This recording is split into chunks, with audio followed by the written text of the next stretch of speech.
keputusan? Dalam pengambilan keputusan memang seringkali terjadi dilema, Pak ya.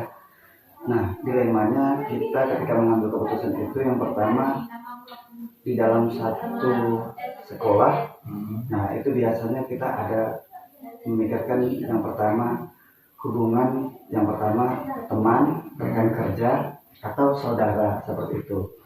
Sehingga ketika kita mengambil sebuah keputusan, yang pertama yang saya pertimbangkan adalah perasaan masing-masing dari setiap dewan guru yang ada di sekolah. Nah, ketika Pernah kayak gitu nggak, Pak?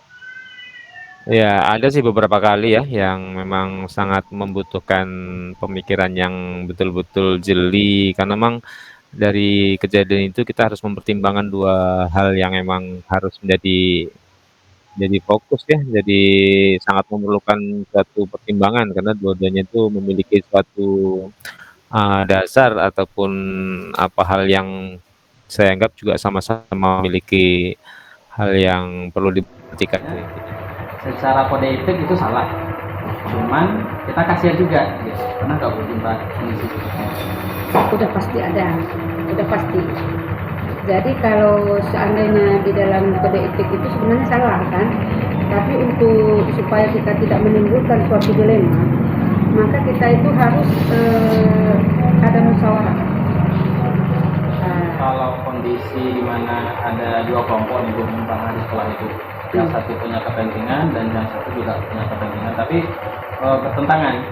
Maksudnya benar juga sebuah kelompok ini menginginkan sesuatu, tapi kelompok yang lain juga menginginkan yang lain. Nah, pernah nggak Ibu menghadapi permasalahan itu? Kalau masalah itu belum pernah. Cuma kalau seandainya ada, saya ngambil keputusan, saya harus rapat. Voting suara harus dirapatkan dengan Dewan Guru. Setelah rapat, voting suara. kalau kita lihat dari peraturan, ya memang seharusnya kita mengikuti peraturannya kan seperti itu. Nah, dengan kepedulian kita juga harus pertimbangkan. Harus peduli juga. Iya, harus peduli. Nah, berikutnya yang Hasil akhir. Nah, kalau saya lebih mengutamakan sebetulnya di hasil akhir. Artinya, tetapi tidak berbenturan dengan peraturan. Mungkin kepedulian tadi ya tidak semuanya kita ikuti, tetapi kita harus bagaimana memperhatikan masing-masing jurusan. Tadi kan kepedulian kita terhadap sekolah lah seperti itu. Cuman kita harus melihat juga hasil akhirnya. Jangan kegiatan dijalankan, tetapi kita tidak tahu hasil akhirnya kemana. Tapi yang saya coba jadikan acuan adalah bahwa sekolah memiliki aturan yang sudah dibuat oleh sekolah, di mana aturan tersebut adalah hasil kesepakatan dari semua warga sekolah. Nah, gitu. Jadi mau tidak mau kan harus dijalankan gitu. Tapi jika dijalankan, bagaimana nasib si anak tersebut kan gitu. Itulah dia. Mempertimbangkan hasil akhir. Iya. Yang menjadi hambatan ketika Ibu ingin mengambil sebuah keputusan. Kalau selama ini saya belum pernah ada hambatan. Justru banyak kita rasakan, kita merasa tidak adil atau seperti apa. Cuman juga kita merasa iba atau kasihannya. Nah, disitulah terkadang itu sebuah dilema bagi kepala sekolah.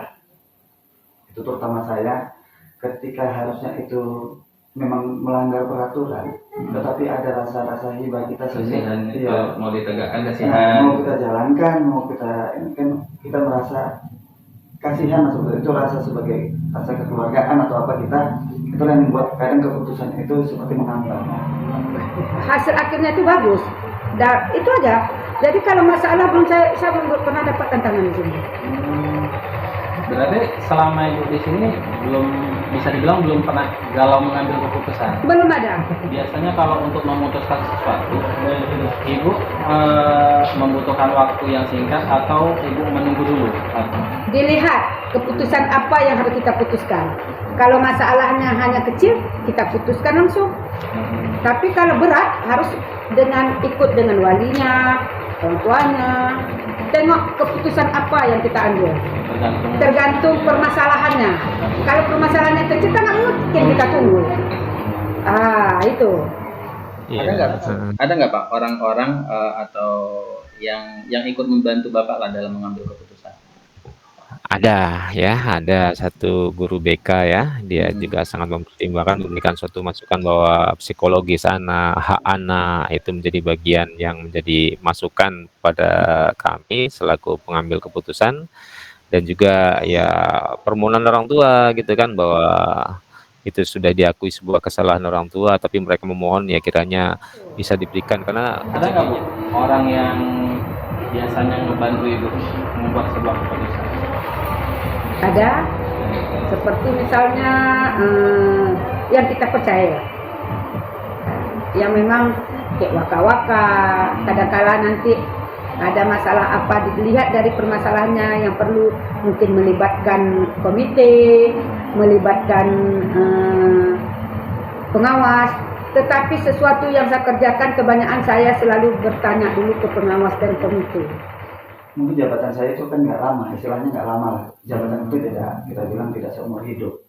Artinya kita masih akan sering bertemu dengan rekan-rekan seperti itu. Nah, ya mungkin dengan kita sering memikirkan perasaan mereka, mereka bisa, harapan saya itu ada timbal baliknya. Timbal baliknya bukan sebuah keuntungan ya kita bilang nominal, tetapi mereka mau bekerja lebih baik lagi, itulah harapan saya. Bukan ya kita bilang bukan material lah, material seperti itu, tapi harapan saya rekan-rekan di sini itu bisa lebih aktif ya sesuai apa yang saya pertanggungjawabkan untuk mereka. Seperti itu.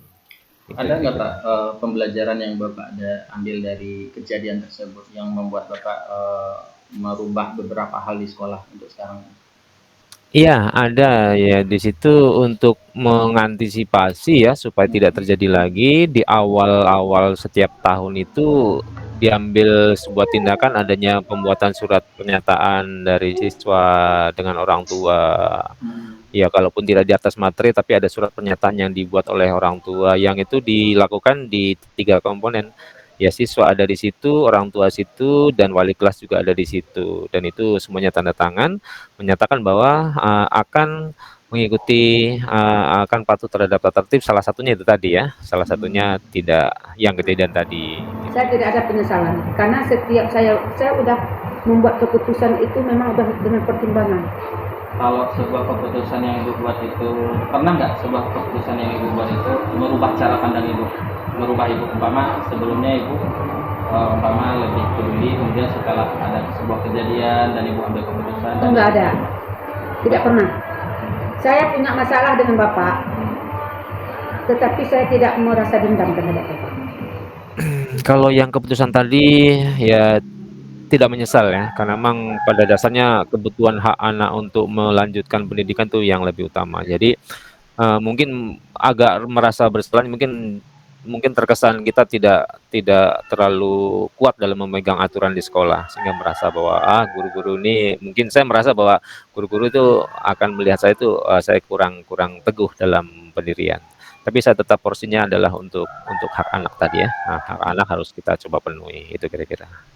Oke, makasih banyak nih Pak. Kita udah sampai di akhir sesi. Iya. Terima kasih atas waktunya Pak. Dan sama-sama.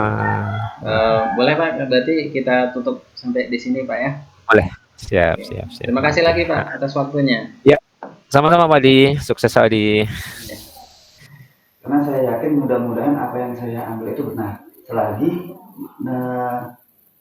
itu tidak terlalu banyak merugikan orang lain. Nah, jadi setiap keputusan yang saya sudah ambil, saya tidak akan pernah menyesalinya seperti itu. Oke, berarti kita udah nyampe di akhir sesi ini Pak. Makasih banyak Ya, udah sama-sama bersedia untuk diwawancarai. Sekian dari saya, CGP Angkatan 6 Haji Nursan. Assalamualaikum warahmatullahi wabarakatuh. Assalamualaikum warahmatullahi wabarakatuh. Thank you Pak. Ya, sama-sama.